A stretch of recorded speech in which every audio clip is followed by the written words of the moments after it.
It is time to learn something new. So let's start building our pentatone.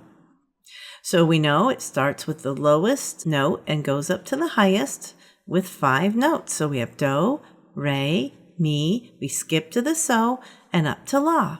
All right, let's go ahead and put that on the staff. Here's our do clef. It shows that our do is going to be on the second line. So let's put do on there. And then re is a step above, line to space. Re to mi is another step, so space to line. Now we know there's a skip between mi and so. So let's skip from the line note to the other line note like that. All right, mi to so. And then so to la is a step. So we're going to go from line note to space note. Let's go ahead and change it to a G pentatone. All right, so D is going to be G. What's re going to be?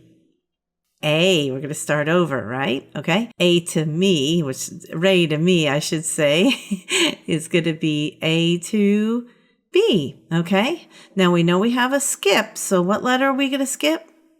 The C. So we're going to go straight to the D. And then D to a step above D is E. So let's talk about our do clef. Our do clef shows us where do is. So we decided to have a G pentatone, so our do is G. Well, today I'm going to show you a different clef.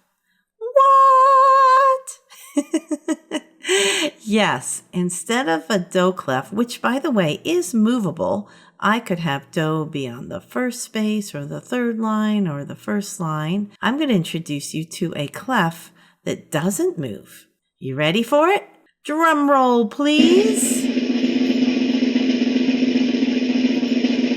Our do clef is going to turn into a snake. What?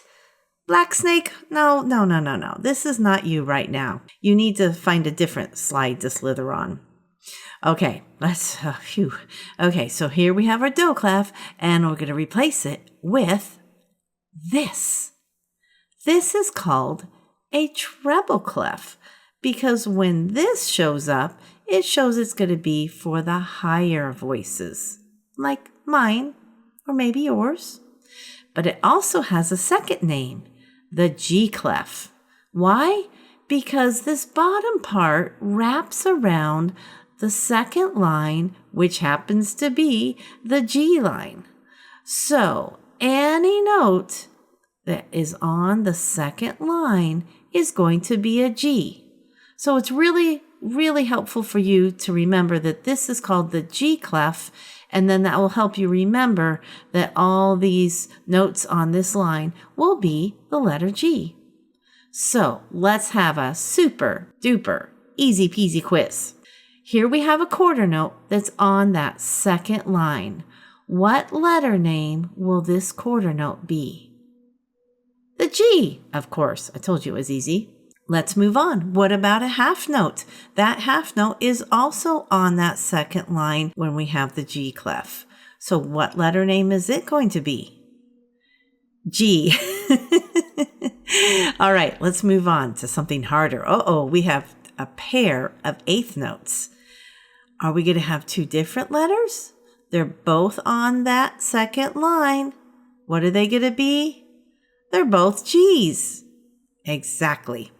All right, moving on. Ooh, now we have a separated eighth note. What do you think is going to be its letter name? The G, of course. Last one. Ooh, we have a set of 16th notes, 4 of them. Are they going to be 4 different letters or the same letter? Notice that they all are on that second line. The line goes right through the middle of their note heads. What do you think? Yes, they are all G's. Wow, I told you it would be super easy. So now you know that this is called a treble clef, but also a G clef, because it wraps around the second line, as this is going to be the G line. Great job! And next week, I'm going to tell you a story about the treble clef. Stay tuned!